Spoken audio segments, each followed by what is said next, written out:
mempersembahkan renungan santapan rohani, terjemahan dari renungan Our Daily Bread.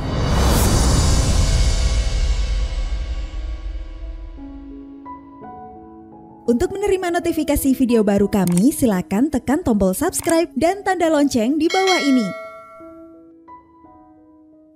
Sahabat ODB, pembacaan Alkitab hari ini terambil dari 1 Samuel pasal yang ke-12 ayat yang pertama, lalu dilanjutkan dengan ayat yang ke-19 sampai dengan ayat yang ke-24.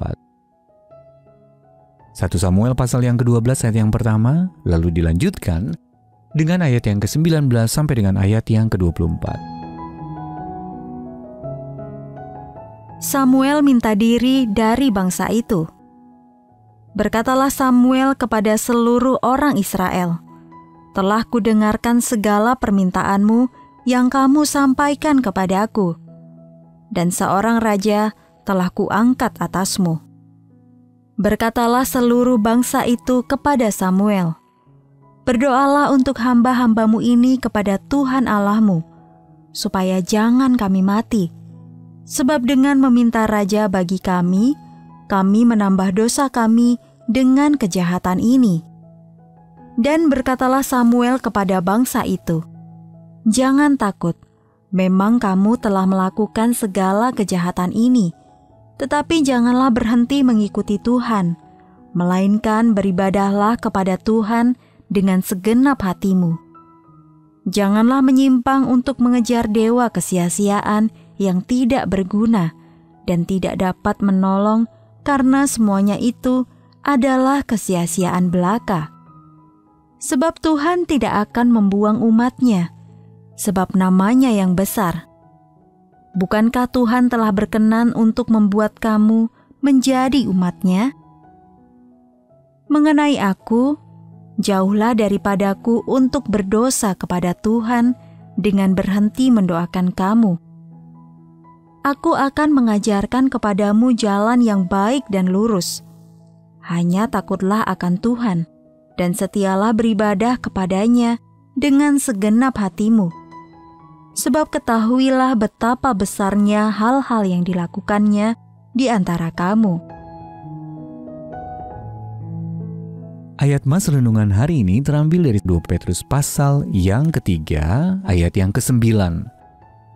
Tuhan tidak lalai. Ia sabar terhadap kamu karena Ia menghendaki supaya jangan ada yang binasa. Renungan hari ini berjudul Kata-kata Perpisahan, ditulis oleh Dave Brennan. Menjelang akhir hidupnya, John M. Perkins menitipkan satu pesan untuk orang-orang yang akan ia tinggalkan. Perkins, yang terkenal karena seruannya tentang rekonsiliasi rasial, berkata, "Pertobatan adalah satu-satunya jalan untuk kembali kepada Allah. Jika tidak bertobat, kalian semua akan binasa." Ucapan tersebut mirip yang dikatakan oleh Yesus dan banyak tokoh lain dalam Alkitab.